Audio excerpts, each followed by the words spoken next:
Welcome to Holocraft! Podcast number 2! The idiot to my right is Zane. The loser on my immediate left is Max. And joining us from the ever prestigious Liberty University, Joshua. He's not pro-Trump, unlike the rest of the university. Joshua, say hello to our guests. Hi, stop bad-mouthing my university. Nope, never. It's never going to happen. They're pro-Trump and it's horrible. You're making me sad, Casey. No, I'm not. You hate them too. It's true, I do. Okay. Alright, today we are talking about Michael Bay and his movies. Zingo. Woo! Alright, let's start. When you hear the word Michael Bay, not just the word, but how about the name? Okay. You automatically think of the Transformers franchise. Yeah, mostly. Pretty much. Especially younger audiences, they automatically think, oh, Transformers. Mm-hmm. And as a diehard fan of Transformers, like the classic G1 Transformers, for any of the posers out there who think the Bayformers are better, they're not. But more to the point, I hate seeing a franchise that I love so much get so washed out. And 1 and 3 were good, 2 and 4 were pretty bad. But we were just talking about, when does a Michael Bay movie go from fun to bad? Because we can all agree that most of them are just pretty terrible. They are really bad. Not all of them. And the best, I think Michael Bay is best known for, what's that? Oh! Well, not besides 13 Hours. What's the other documentary? Pearl Harbor. Was it Pearl? No. Was it Pearl Harbor? No, it wasn't Pearl Harbor. No. It wasn't Pearl Harbor. It was, Top Gun, right? No. No. Yes? No. It was a patriotic so. movie. Shoot, what was it? It was some patriotic movie with, airplanes, right? Yeah. I can't... Wow. I'm not even a Bay fan, so... It's That's okay fine. if I don't None of us here really... He's well known for a movie. A movie.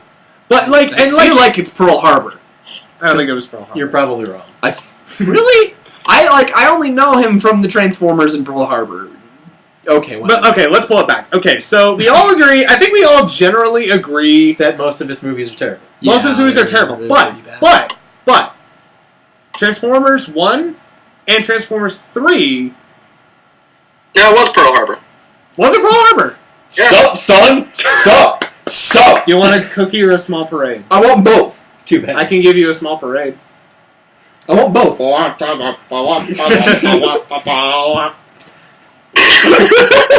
was a great parade. Alright, I got myself... Continue, Zayn. Please. Okay, continue. so we all generally agree 1 and 3 are pretty good, right? They're fun. I think they're fun to watch. 4 was fun to watch at the very end with giant dinosaurs. 4 that was the only redeeming factor, and even that again as a it took so long to get there that it just wasn't. It felt like Godzilla 2014, but worse. Because I fell asleep in that movie. That's funny. I actually am on the side of less Godzilla 2014. I think we needed a little bit more of a teaser when he's in Hawaii. But for the most part, I think personally, I thought less Godzilla was better. It made the end 20 minutes where you get Godzilla in full swing really satisfying. My only beef was that the main actor sucked. And he did, and it was it's so hard to carry. You have to make the rest of the film actually worth watching. 20 minutes. Really? Yeah. What's that, Josh? You said something? You have to make the rest of the film actually worth watching. So when they finally got around to Godzilla, that was when it was worth watching. And before that, because I liked the sure they were pretty generic. I actually enjoyed the monsters, and in the theater, it was pretty intense. When there's a monster under the bridge, and they're they got their M4s, and they're like, monsters underneath us. Yeah. If it weren't for one of the Marines, who's just a side act, who's just an actor's just I'm actually terrified. And the main actor's I am the scared, wah. He's just sitting there. He's really wooden. But for the most part, it was pretty intense and good.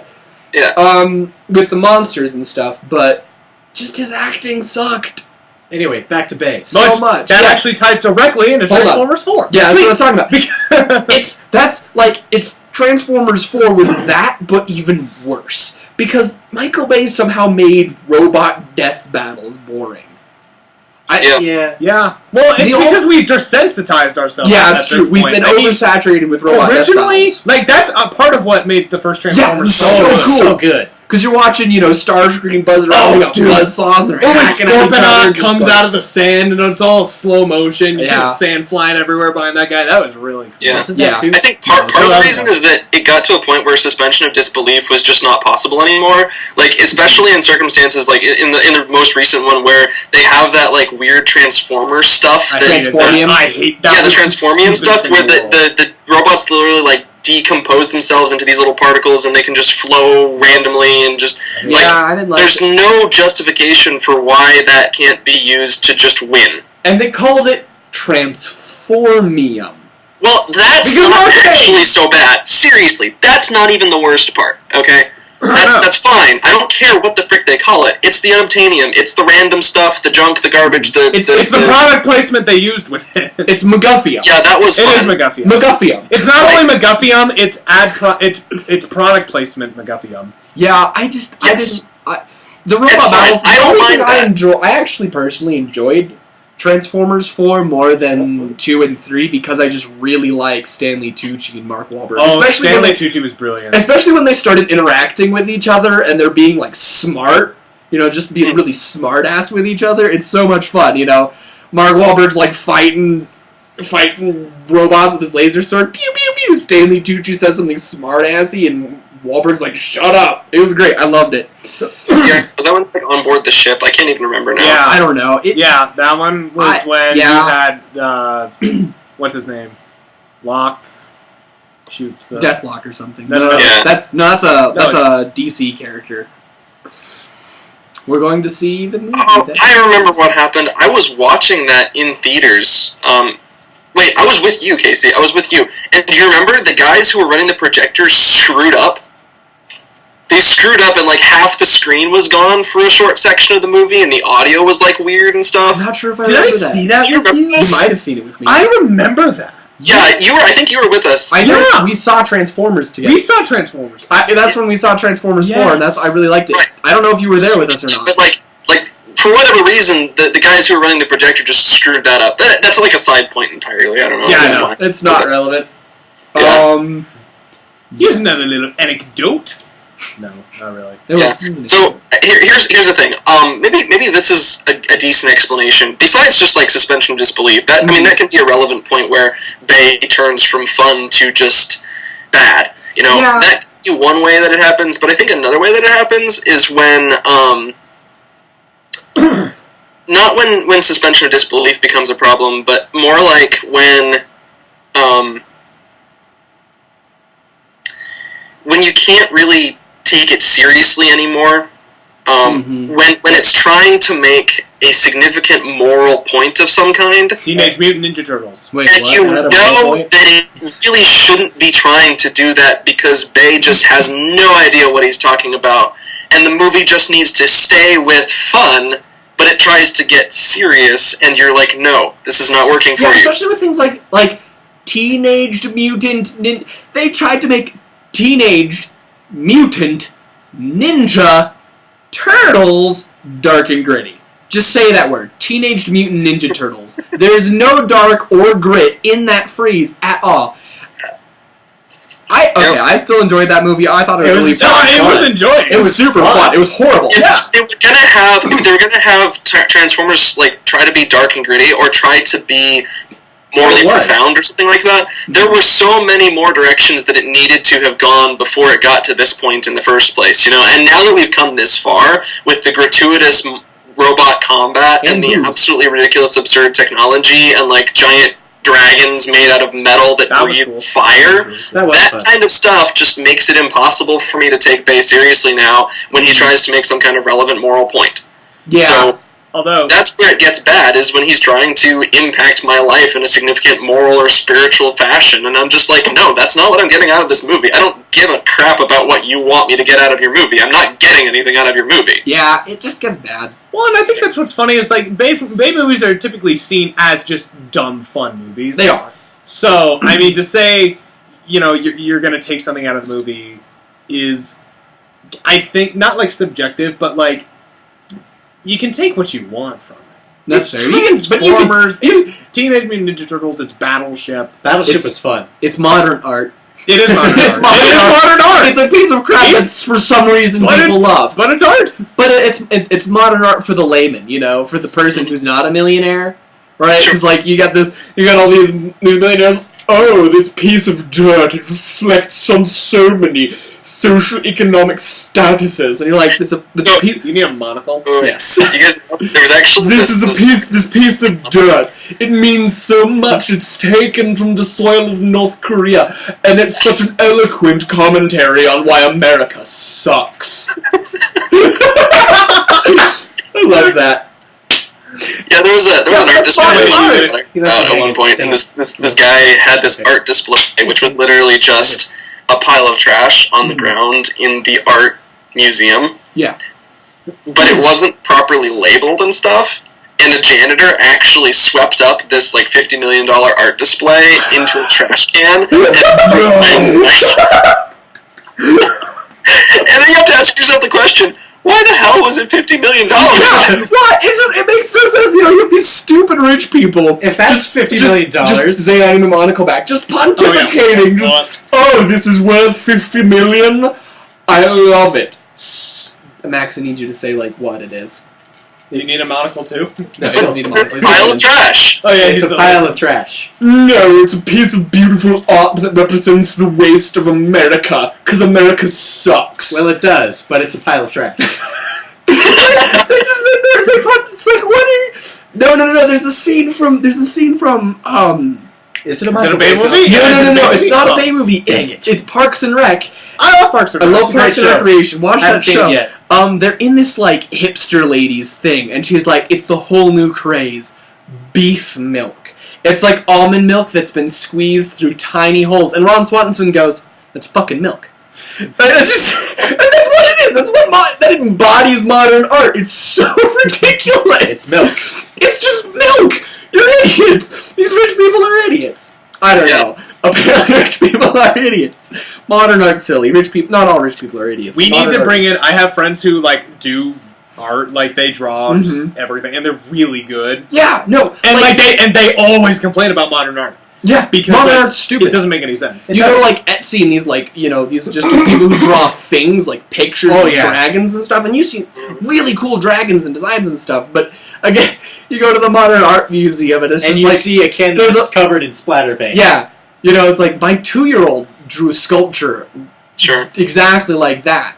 Why can't I charge $1 million? I might, if I have a kid, I might do that. $2 million for my kid's piece of artwork. So here's the thing. I want to tie this back actually because I was have you heard of Banksy? Yes. Heard of what? Yes, London graffiti artist who does all kinds of wonderful, amazing satire. You need to look him up if you haven't. There's a gallery that you can find online. It's amazing stuff. But Banksy is a genius, and one of the things he literally titled one of his pieces that sold. It sold for I don't know how many tens of thousands of dollars, but he titled it, "I don't know why you people pay money for this shit." That's literally the title of this piece of artwork, and he managed to sell it for some tens of thousands of dollars. And that's beautiful and amazing, and it makes his point perfectly, and it's awesome, and the fact that he does what he does... The thing is the purchaser is one of two things. Entirely oblivious or really loves irony. He's this piece of irony is worth tens of thousands of dollars. I'm in, right? I really hope it's the latter because that's hilarious. If I was a multi-billionaire, that would be me though. Just this irony is too good to pass up. I bet you anything that's why people buy modern art. Just the irony is too good. Spite, The difference between Michael Bay and somebody like Banksy is Michael Bay is doing this thing, and if he were trying to make it a satire about the commercial propensities of modern Americans, I feel like it would be great. He'd be getting somewhere, but right now he's just not getting anywhere because when he tries to make some kind of point beyond just the fact that he's if it's just robot battles for fun. That's where he needs to be. Yeah, not digging up obscure dating laws in Texas. Oh, that was so... so strange. Why is it that specific? It doesn't make any sense. Anyway. It's about human relationships and romance and stuff. In the meantime, you just have this giant fight between robots, and you're I don't care about this relationship. Yeah, And it seems so strange to me because, like, the way they set up the girl character, she's the responsible adult, and he's the child, which I think is actually a neat way to set up some characters like that, right? Where she's the one being responsible, and he's this, her crazy dad inventor. That's neat. The problem is like, kind of, like, flipped her character as soon as the boyfriend showed up. It's like, this doesn't seem out of character. I hated the boyfriend. He was boring. He was. What was he? He was a plot device because he's a worthless character. Yeah, he is a MacGuffin. He's a MacGuffin boy guy. Right. MacGuffin boy. Happens when And then he punched a guy with his car. What, Michael Bay? What? Now, time out. I will say, when I saw that in theaters, and I saw the car punch, I thought that actually did evolve this series. Because I've seen robot cars punch robot cars, but never have I seen a car punch a man. With its rear tire. No, was it the rear? No, it was the front tire. It was one of the tires. A punch. It was just like, gotcha. What? I mean, that was, to me, that was artistic. So bad. But yeah, it's modern art for 13-year-old boys. They eat this crap up without really understanding what it is. That fits within what Michael Bay should be going for. Like, punching a guy with your car tire, that's fun, because that's fun and stupid and it's hilarious. Yeah, it's just the strangest thing to look at. Wait, did that car just punch that guy in the face with its tire? But again, awesome. It's pretty cool. And then they go into the scene where, like, this guy and his girlfriend are trying to make some serious point about relationships, and you're just like, but but that was such a George Lucas scene, right? Yeah. That's so George Lucas, right? Just here's some obscure law. It's like all of the politics talks in Star Wars that nobody cared about. Just digging up in his wallet. It's nothing to do with, like, it's not the actual code that he says it is. Like, you can pause it and freeze frame, and it's like totally different statute. Something about, like, statutory rape. It's so dumb. Oh, Michael Bay. I mean, okay, I will say this, though. At least his underlings are learning, because the new TMNT Out of the Shadows or whatever actually looks fun. Oh, it looks like so much fun. I can't wait. Yeah, it looks like what the Bay Turtles were supposed to be. A lot of fun, and they've got a lot of good actors. They're bringing back. Basically, they listened to the fans this time, and it looks fun. And Stephen Amell, because Stephen Amell. Because Stephen Amell, why not? TMNT, what Marvel just did with Deadpool. Oh, I'm seeing that Monday. I know, me too. I'm seeing that tomorrow with my girlfriend. I can't wait. That's not what I was doing, but okay. He's still jealous that I'm seeing it before him. I am. Not really. Anyways. I am. No, it's not quite that, because Deadpool is dark, gritty, and funny. This is dark, gritty, and fun. This is going to be just fun, because it's what I meant is that, like, you say that they're finally listening to the fans. Yeah. Marvel right with Deadpool. They listen to the fans, and can I rant about this really quick, because I'm kind of give you the floor. Okay, so for those of you who haven't seen X-Men Origins Wolverine, don't. But if you do, it's a fun movie. The characters are all kind of bullshit. I've seen it was a fun movie. Yeah. Because, like, Wolverine wasn't really Wolverine. Sabretooth was a joke. The only good characters were Gambit and the one guy that could teleport. Gambit wasn't even in that very much at all. No, which is a shame. Just like near the end, he flew him there, and that was it. Yeah. They also had the fight in the alley, which was fun. But, okay. there was the guy who disappeared, and Ryan Reynolds pre-Deadpool that movie. And then they did Deadpool that movie, which was a conglomeration of, 10 mutants, and he had laser vision, could grow swords out of his wrist, and it's like, what? How is this even remotely Deadpool? And then with this Deadpool movie, it's like, hey, this is legitimately Deadpool. You even get the costume and everything, and it's like, hell yeah. There's this awesome scene. No spoilers! No spoilers! No spoilers! I want to spoil it so bad because I'll just say this. The Deadpool movie actually pokes fun at, condemns that scene with the Deadpool and X-Men. Yes. I expected that too. I did. Wait, was there a 69 joke anywhere in the film? Probably a lot. Actually, there was none. Interesting. I'm genuine too. There's probably going to be a Deadpool 2. Any other sex Oh, tech there's you want to one. name was in there, though. What's that? Anything else? Anything at all? Yeah. And it was in there. I mean, Shit. Did I leave the stove on? Yeah, that's there. All right, and that's where we're going to end this podcast. We're idiots, we know. We enjoy it.